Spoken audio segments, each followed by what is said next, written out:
Alright guys, so today's the day. Hopefully I get to install the rear calipers on my car today.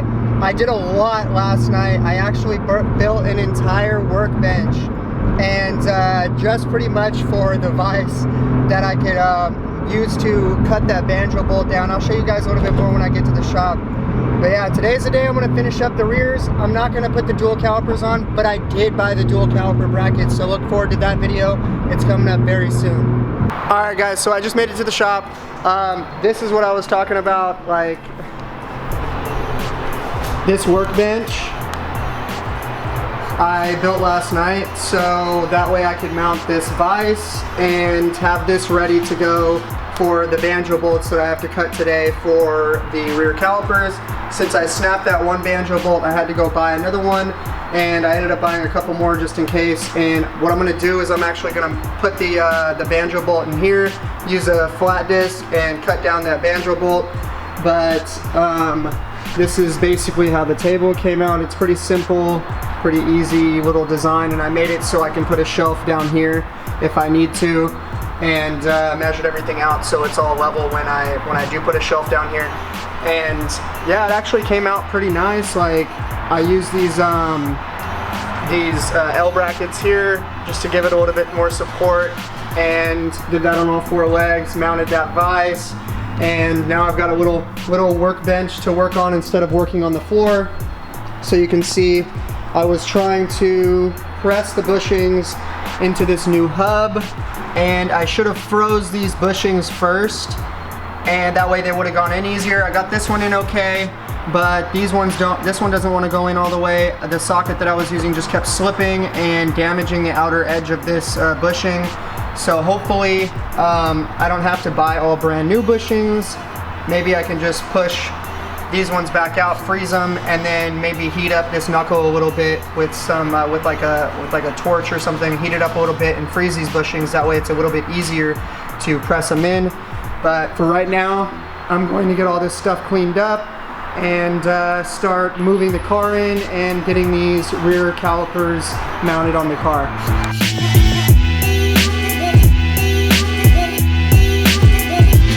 So the reason why I need to cut these banjo bolts down is because you can see that the one on the left is slightly longer than the one on the right, and it doesn't show up as good on camera, but you can see that there's a big difference here with the length of this banjo bolt compared to this one. So what I'm going to do, what I have is two nuts here that have the matching thread pitch as this banjo bolt here, and what I'm going to do is I'm going to use this flat disc, and I'm just going to take off this small portion of this banjo bolt. That way it can fit into the caliper and I don't have any issues. And since this banjo bolt, the actual hole is in the same location, I don't have to worry about, you know, the nut being wrong or not being for the line that I have, because everything matches up with the line.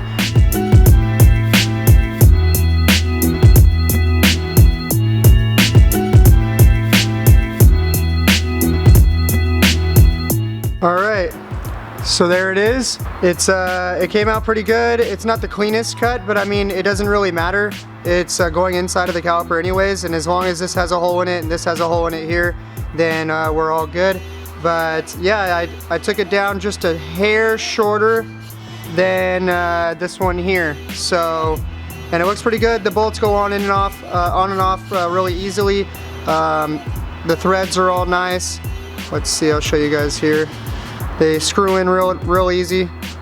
So it looks like that's a go for these. So I'm gonna get to cutting the other one and to get back to you guys.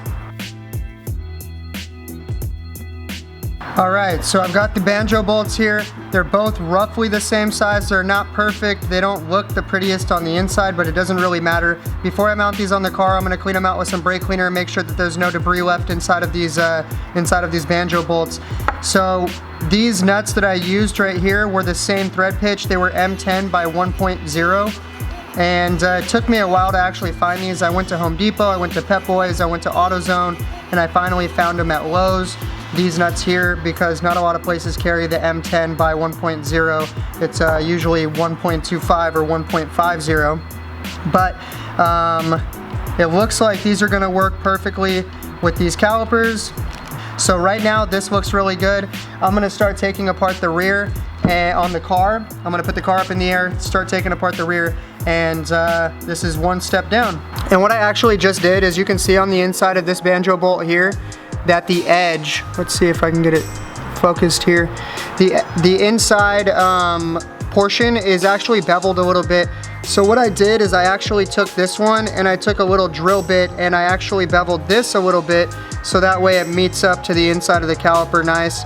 And I'm gonna give that a shot with this next one right here. You can see this is the one I cut off and did myself, and then this is the other one that has the little beveled hole on the inside, and you can see I carved that out a little bit with the drill bit. It's not exactly dead center, but it'll do.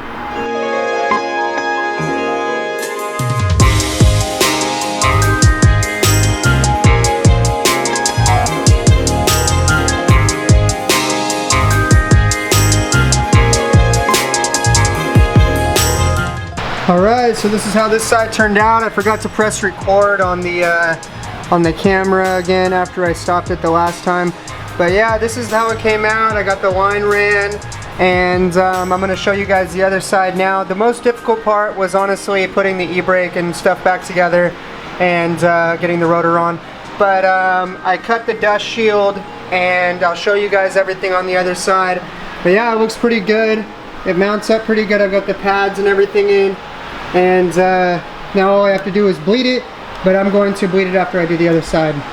Alright, so I've got the wheel off. The first thing I'm going to do is I'm going to start by unbolting this caliper and getting this old rotor off. Then after I get those two done, I can start rebuilding the e-brake assembly. I'm going to just, not rebuilding it, but I'm just going to take off the old pads, put on the new pads, and then cut this, well, before I put the new pads on, I'm going to cut this dust shield out of the way, kind of like I showed you guys over there, and I'm going to cut a notch out here and a notch out here to fit the new caliper. And after I do that, I can put the e-brake back together, throw the new caliper on, and then I've already actually got the line right here attached. So I did this because on the other side, it was harder to get this, it wasn't hard to get the line in, but it was just a pain in the ass trying to get the crush washers on at the same time as putting the line on. And so I just decided that I was going to put the line on here and then throw it up. So I felt like that would be the easier option. I didn't tighten the bolt down all the way yet, but it's pretty much tight. And now on this side, all I have to do is, you want to make sure you clean off this area here, so that way no dust like debris or little rocks or anything get inside of your new line and find their way into the calipers. So make sure you clean this off really well. What I do is I use this little wire brush. It's a little brass bristle brush, and I just kind of go around like this and clean it all up. So I'm going to get to it and start taking this caliper and this rotor and stuff off. First thing I'm going to do is I'm going to start by breaking these bolts loose. They're 19 millimeters, and there's one here. Okay, so that is.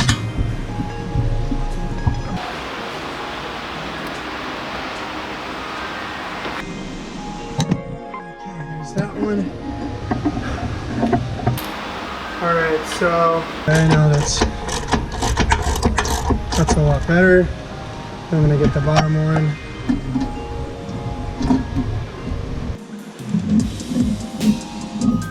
Alright, and I'm actually just gonna let this caliper hang for now because it doesn't really matter. I'm not gonna use this line, and I'm not going to use this caliper.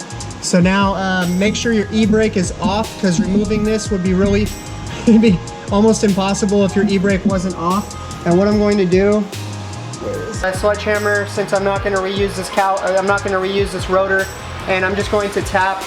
First I'm going to tap a couple times around here.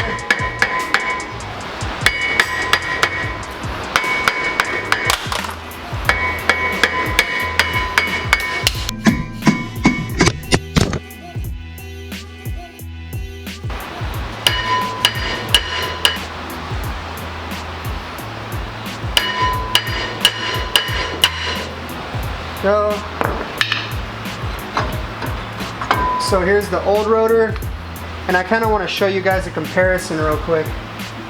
This is the old rotor compared to the new one. So I'm going to set this one on top, and you can you can really see how much bigger this one is compared to the other one. That's a pretty big difference. So now what I'm going to start by doing is removing these springs and taking these e-brake parts apart and then putting in the new pads. I'm not going to put in the new pads yet. I'm going to wait until I cut this dust shield and everything, but I'm going to take this apart and lay it out in order. That way I know how it goes back together. So what I found that was easiest is to use a messed up spring. I actually messed this one up, so I decided to use it as a like puller. And all I do is I stick it on this spring here.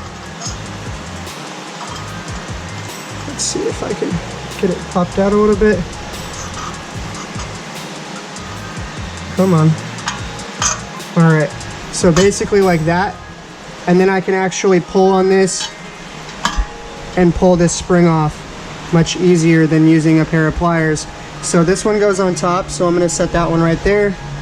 And then this goes here. And I'm actually gonna clean these up and I'm gonna re-grease them before I put them back on. So this goes with the top like this. And then I've got the bottom spring.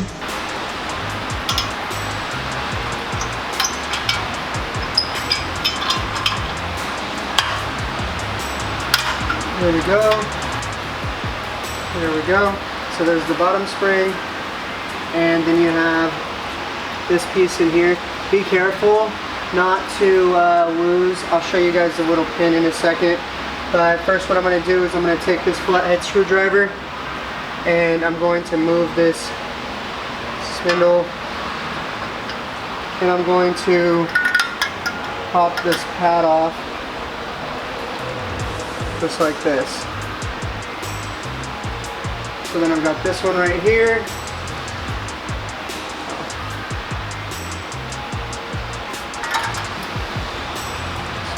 Here. Okay, so you've got a little pin back here. Let's see, because it fell out on the other side and it was hard for me to find it. Alright, so this little pin, be careful when you're putting these back together, because so make sure you keep that and you know exactly where it is when you go to put it back together, because I mean you obviously can't put any of this back together without it.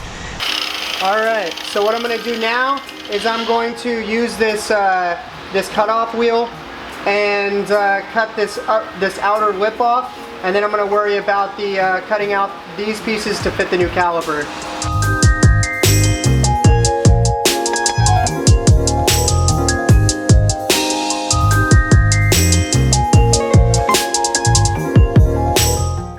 Alright, so now that I cut off that lip, what I'm going to do is I'm going to focus on this little part and this little part right here. And what I'm going to do, where is the flap disc? And then I'm going to use this flap disc to smooth all this out and make it look a lot better. I was going to like try to take this all apart and paint this, but I'm not going to do it right now because I am going to be taking this whole hub back apart when I rebuild them. So after I rebuild these rear hubs, I've got one stripped down over there I showed you guys earlier. And that's when I'm going to take this off. I'll probably repaint it and clean it up really good and repaint it, especially when I'm going to be putting the dual caliper brackets on.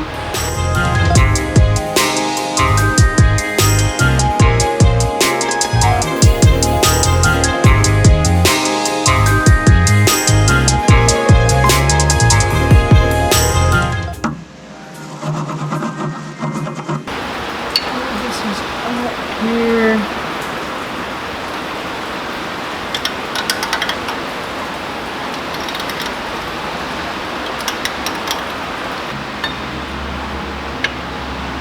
So it's good about right there.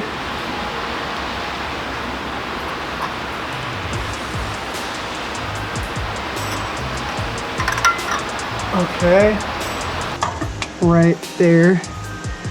Now what I'm going to do is I'm actually going to take this apart here. This piece comes out and then this piece unscrews, and I'm actually going to clean this up real quick and lubricate it.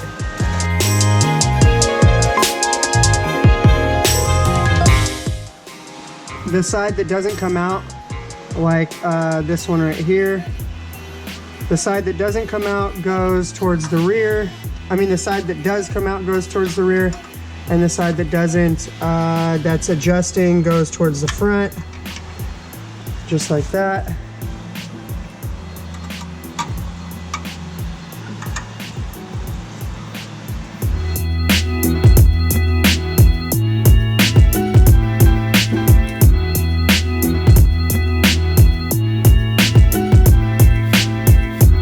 And so since I've got the brake caliper all together with the new brake pads, the line is all good.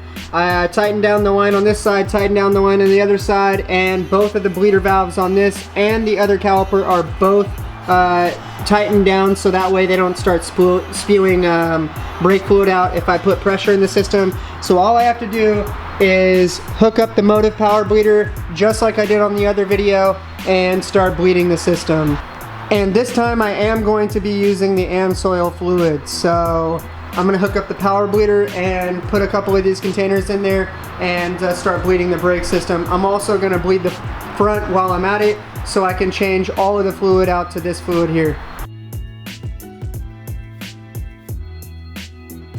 Alright guys, so I didn't actually, I've been really terrible at recording outros for videos lately. I don't know why. I think it's just because I'm always trying to get going. But yeah, so this is pretty much the end of the video. Thank you guys for watching. I've had the brakes on my car for a while now, and I'm sorry for not editing this video. I've been working, I got a new job. If you guys have been around the channel for a little while, you guys have seen that I actually got a new job and I'm working there about in between 40 to 60 hours a week, and then I'm also working at the shop. I just got 2 new cars at the shop, and I'll be showing you guys one of those cars very soon. You guys probably already saw the G35. I think I left that in the Christmas video, I'm not 100% sure, but that car is pretty much stripped now and it's ready to go. I just finished stripping that car yesterday, and now all I have to do is show you guys this other car. I got a really cool Z, I got it for a really good price, and I'm probably going to end up driving it while the rear of my car gets fixed. So stay tuned. This is the end of the video. The brakes are amazing so far. I do have the dual caliper brackets. That's what I showed you guys on Christmas too. So stay tuned. I'm going to be putting those on. I'm going to be rebuilding those hubs in the back, and hopefully I have a hydro e-brake set up pretty soon, and then I can actually weld that diff and my car will be set up. I just really want to get the rear end fixed, and if you guys are from California, you probably know what law just got passed: any vehicle without a muffler. So that means if you are straight piped, even if your car is under 95 decibels, it's an illegal car now. So it's a $1,000 fine, and I'm pretty sure that's the way it works, is if your car does not have a muffler. So even if it's like my car, so if it has tips like my car and it doesn't have an actual muffler like a Borla exhaust or like a Nismo exhaust or something, then it's actually illegal. So I've actually got this car at my shop. It's got an OEM exhaust system. I'm gonna register that car. It's got some back fees, but it's a clean title and it has Brembo brakes, so that's pretty cool. I probably am gonna be parting the car out after I drive it for a few weeks, so I don't know what I'm gonna do with it yet. It depends on how it goes, but I'll show you guys that car in the next video. Hopefully that video is soon, and I'll see you guys in the next one. Thank you for watching. If you need any parts for 350Zs, I just got a G35. I'm gonna be posting all those parts, but if you need any parts for a 350Z, G35, G37, or 300ZX, be sure to check the description below. I've got my eBay stores down there, and if you guys want to hit me up for any parts, you can hit me up on Instagram or Facebook, and I can give you guys quotes there too. So alright guys, thanks for watching. I'll see you guys in the next video.